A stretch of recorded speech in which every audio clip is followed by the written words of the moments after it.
Hi friends, this is Sanchit here, and today we are going to talk about Facebook controversy.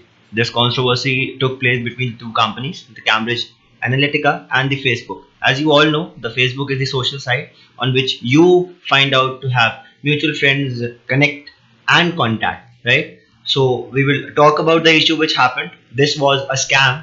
The issue, a global data analytical company was in the spotlight for involving a data scandal during the US elections. The US election is the elections which are being conducted for the US government by the US government for the US presidents. USA is United States of America, as you all know, and the company we are talking about who was in the spotlights of doing such scandals was the Cambridge Analytica. The Facebook data breach involved a wake-up call for the technological companies, policymakers, and internet users alike.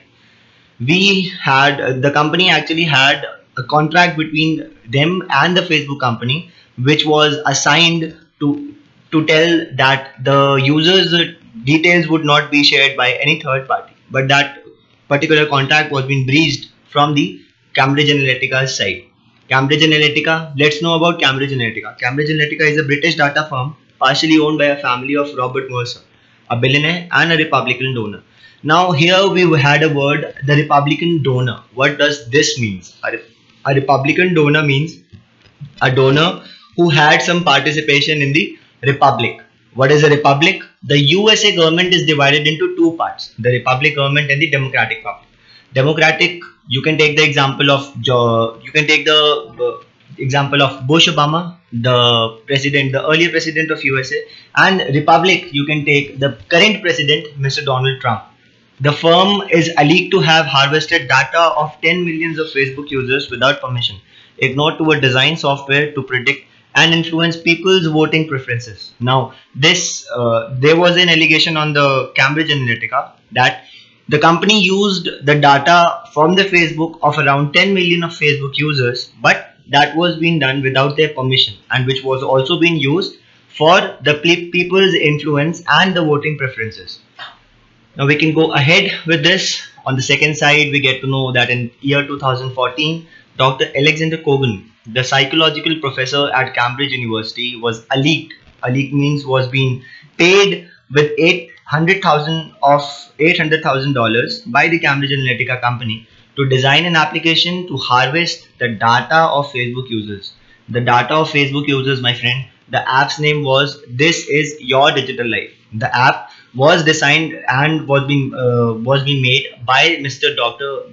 Alexander Kogan. He is no one but a psychological professor from Cambridge University, and the work of the application was to conduct a survey among the users of the Facebook and use that particular information according to their benefits, according to their merits.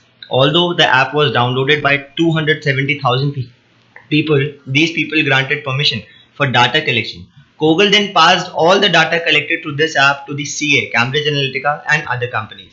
What Kogan did further, Kogan took all the entire information of the users, and which was around 270,000 people, which were the permanent users of Facebook, and he took it, he used it according to his own merits, and then he supplied the same to the Cambridge Analytica and the companies in need.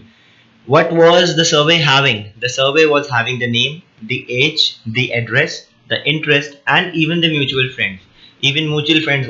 Now you will think, what? Why the mutual friends? Mutual friends with it was just a chain added to a chain. We get one more contact with the other one, and then we can go on further with the bribes and with the scams. After that, Kogan also formed a firm of his own, which was Global Science Research (GSR), which offered the small amount of money as bribe to the users to complete the survey, and then he did the same again and he sold out those surveys to Cambridge Analytica. Now the first half of the scam was being done by Mr. Alexander Kogan. Now second half of the scam was to be conducted by the company itself. The CA, Cambridge Analytica, manipulated all the data as according to the user's profile. Cambridge Analytica designed 5 million people's psychological profile and created advertisements for Donald Trump. What Cambridge Analytica did, Cambridge Analytica took all the informations from Mr. Kogan and used it for the electoral purposes. Electoral purposes, the campaigns which are being done while the electoral period, which help a person to win, to come in majority. These type of things were done by Cambridge Analytica to support the voting criteria of a person standing for the post of a president, and they took money for this. In this way, 5 crore people were being brainwashed by the Cambridge Analytica. This was the way which happened, and which was also responsible for the brainwash of 5 crore people by the single company, the Cambridge Analytica. A whistleblower has uncovered it all, highlighting the commercial nexus between the Analytica and the US politicians. A whistleblower, a person with the media, with the references, has just gone through the entire scam and hand over all the information, all the necessity, all the crucial facts to the person, and that's how we get to know today that we were going through a big scam which was going on between the Cambridge Analytica and the US politicians. This was particularly in relation with predictions in shaping of voting preferences. We all get to know that this was nothing else, but this was only and only the thing which was being done by the politicians to get a support, but which was not real but artificial, without the person, without the users' uh, suggestions. What is Facebook's response? Now, how did the Facebook reacted on these type of scams? The Facebook stand is that the GRS, the company which was being owned by Mr. Kogan, gained access in an legitimate manner. It was a lawful manner, but it alleged violated the rules of agreement by passing on the secured information to a third party, namely the Republican Party.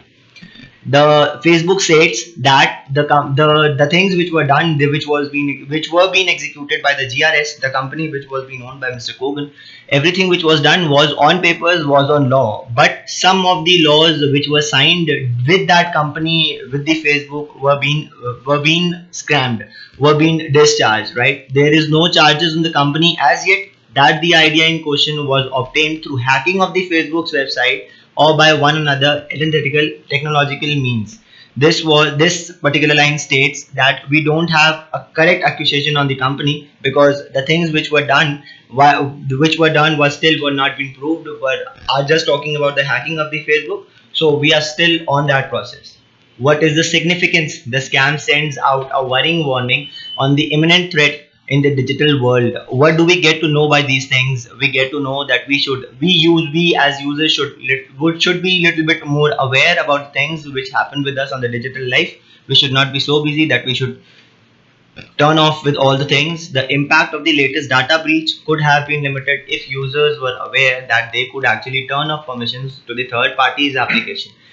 If we guys know about our rights, then we can avoid these type of scams with us. Unfortunately, it took a data breach incident for Facebook to proactively highlight this security feature. And after this, there was different types of applications which were being launched by the companies like Facebook to overcome these type of scams and to maintain their goodwill in the market with the users. Thank you guys. And at last, I would like to summarize by saying that if you are not if you still have not signed our YouTube channel, then please go on and ring the bell.